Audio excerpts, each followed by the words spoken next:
मैंने कहा तू पागल है, मेरा इतना बड़ा भगवान शंकर सारी दुनिया का मालिक अपने को जो कहता है मेरे देवी देवता, क्या यीशु मसीह उससे बड़ा? क्या यीशु मसीह जिनकी पूजा मैं इतने दिनों से करता हूँ, मेरे पुरखाओं ने किया, मैंने की है। Lord God bless you all. आज हम आए हैं एक कट्टर हिंदू परिवार में, श्री R.S. गौतम जी के घर, और इनकी गवाही सुनकर आप जरूर आपको आशीष भी मिलेगा और आप थोड़े हैरान भी होंगे। तो हम सुनते हैं गवाही को जी। तो जी आपकी गवाही बताइए प्लीज। जी, मेरा नाम राम सिंह गौतम है, मैं ठाकुर द्वारा से हूँ, डिस्ट्रिक्ट मुरादाबाद में। ओके। मैं एक बैंक, पंजाब नेशनल बैंक में कार्यरत हेड कैशियर के पद पे था। अब तो मैं रिटायर हो गया हूँ। हाँ, 2-3 साल पहले। लेकिन मैं जैसा हिंदू परिवार से हूँ, कट्टर हिंदू परिवार से हूँ, मैं अपने आराध्य देवों की बहुत मन से पूजा करता था, बड़े हृदय की गहराई से। और जैसा भी होता है आराध्य देव की पूजा में अपने घर भी पूजा करता, 1 घंटे तक पूजा करता कम से कम। फिर यहाँ से मैं जाता अपने ऑफिस बैंक में, तो बैंक में वहाँ भी पूजा करता अपने देवती देवताओं की। वहाँ तमाम ये रख रखे थे, ब्रह्मा विष्णु महेश देवी देवता। मेरे इस कार्यशैली को, पूजा को देखकर मेरा मैनेजर मुझसे बड़ा खुश होता था। बोला मैनेजर खजांची बहुत बढ़िया, कितनी देर तक प्रार्थना पूजा करता है और अपने भगवानों की पूजा करता है। मैं यहाँ वैष्णो देवी भी गया, कई जगह में गया, और मैं अपने घर में खाता पीता था, आराम की ज़िंदगी चल रही थी। मुझे अचानक रोग लग गया, परेशानी आ गई, घर में दुष्ट का साया आ गया। दुष्ट का साया घर के अंदर आ गया। जो भी घर में रुपए तो आते थे मुट्ठी भर के, लेकिन सब ऐसे चले जाते थे जैसे 2 पैसे का काम भी नहीं होता था। घर में दुष्ट का साया आ गया, बच्चे भी डरते थे, मैं भी डरता था। अगर रात में पेशाब करने के लिए रात में उठते थे तो कोई ऐसी काली छाया ऐसी हमारे आगे आगे हो लेती थी, और जब हम वापस पेशाब कर आते तब भी वो छाया पीछा करती थी। घर में दिखाई देती थी छाया? हाँ, वो छाया दिखाई देती थी। अच्छा। पूरी तरह से, और भय लगता था। ऊपर से घर में से मकान पर से अगर कुछ जरा सी चौन्नी भी कुछ गिर जाए तो खन से नीचे आके गिरती, और बड़ा भय हो जाता घर के अंदर, सब डर जाते, बच्चे भी। हमने कहा यार ये बड़ी परेशानी है। और मुझे लैट्रीन में ब्लड जाने लगा। मुझे फिर और परेशानी भी दिल में हो गई, लेकिन समझ में ना आई क्या है।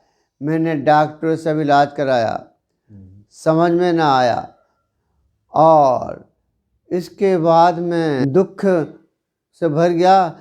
हमारे ब्रांच में हमारे साथ में एक पंडित जी थे, हमने उनसे ये बात रखी कि भाई हमारे साथ में ऐसा ऐसा होता है। तो उन्होंने कहा कि तुम्हारा शनि देव बिगड़ा हुआ है, तुम अपने शनि देव की पूजा करो। मैंने कहा भाई शनि देव तो हम जानते भी नहीं, शनि देव कहाँ मिलेंगे।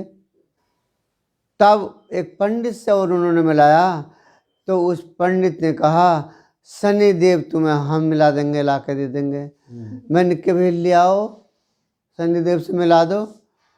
तो पंडित जी वो घूमते घामते अपने दारू उरू पी के कहीं गए जंगल में, और ले कर के एक टीन का टुकड़ा कहीं मिल गया, और वो लोहार पे कटवा के उसके हाथ पैर छेद बनवा के और हमारे हाथ में थमा दिए, लाओ 500 का नोट और ये रे शनि देव।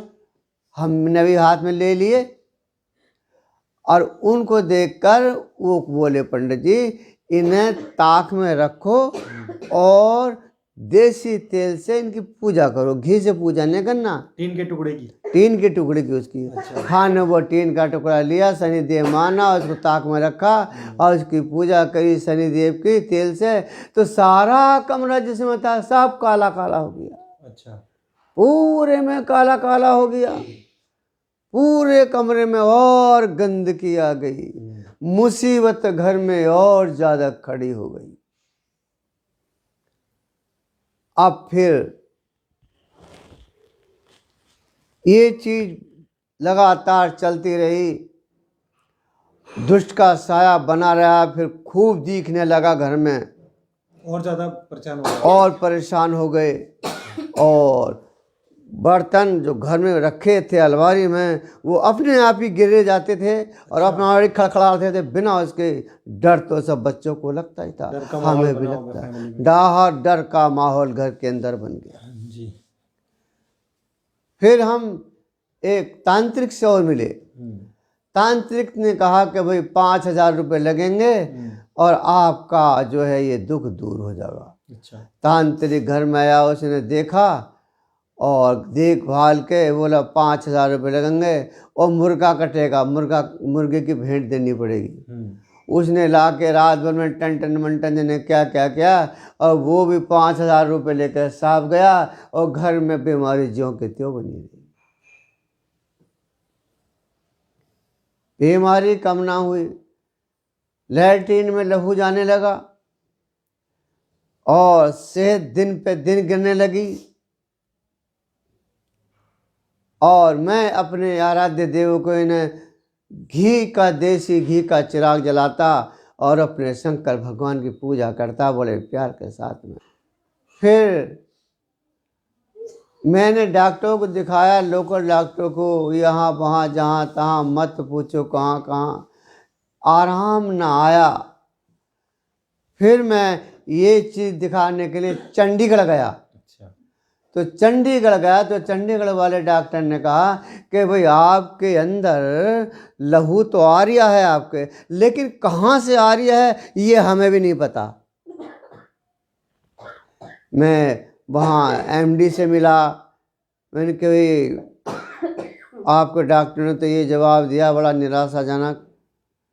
बोले काम काहे कि आपके डॉक्टर ने, उन्हें यही पता ना चले आदमी के अंदर लहू कहाँ से आ रहा है।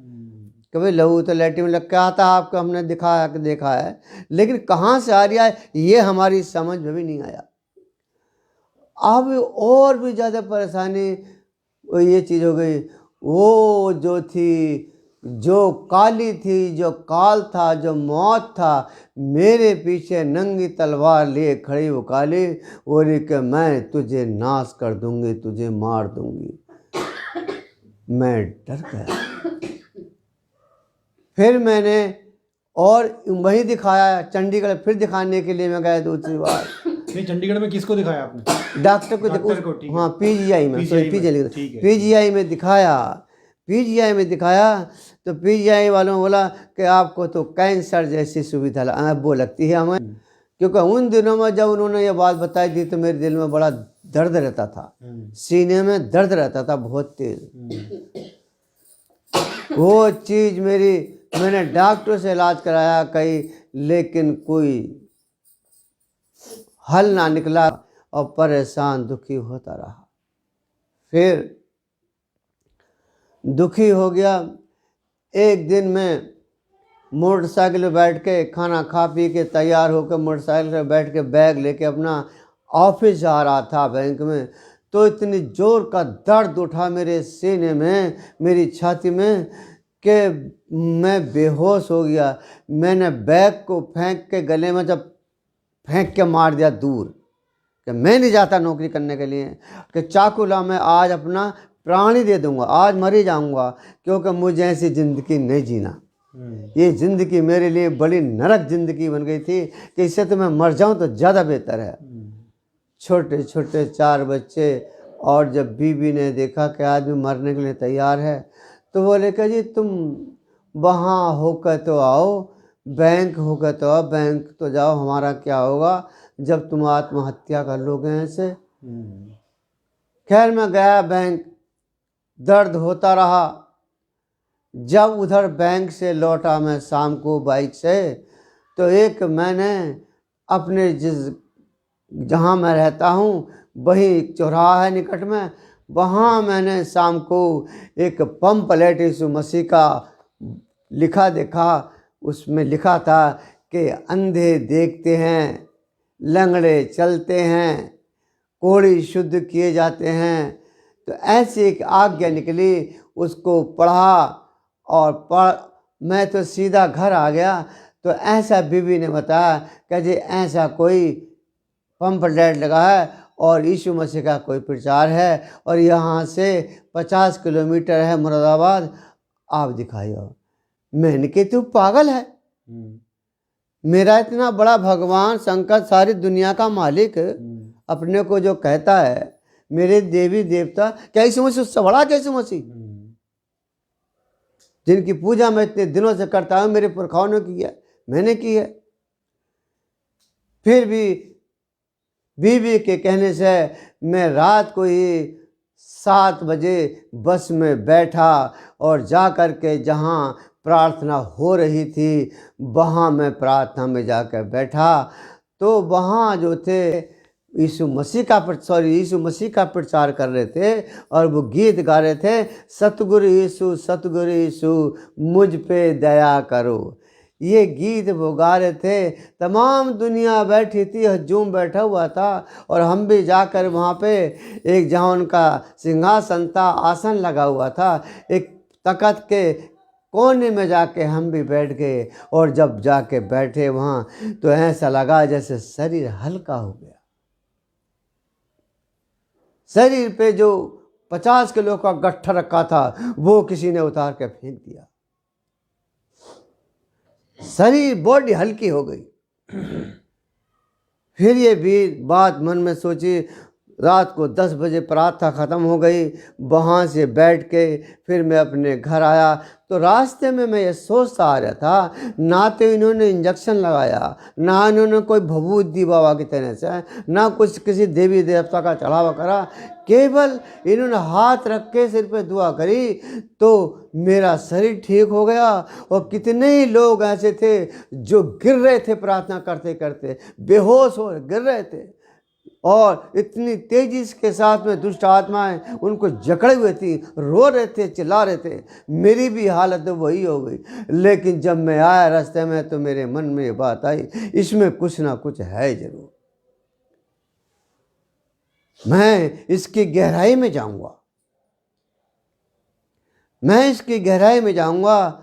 और गहराई में जाने के लिए मैं फिर सितारगंज गया, वहाँ प्रभु यीशु मसीह की प्रार्थना होती है।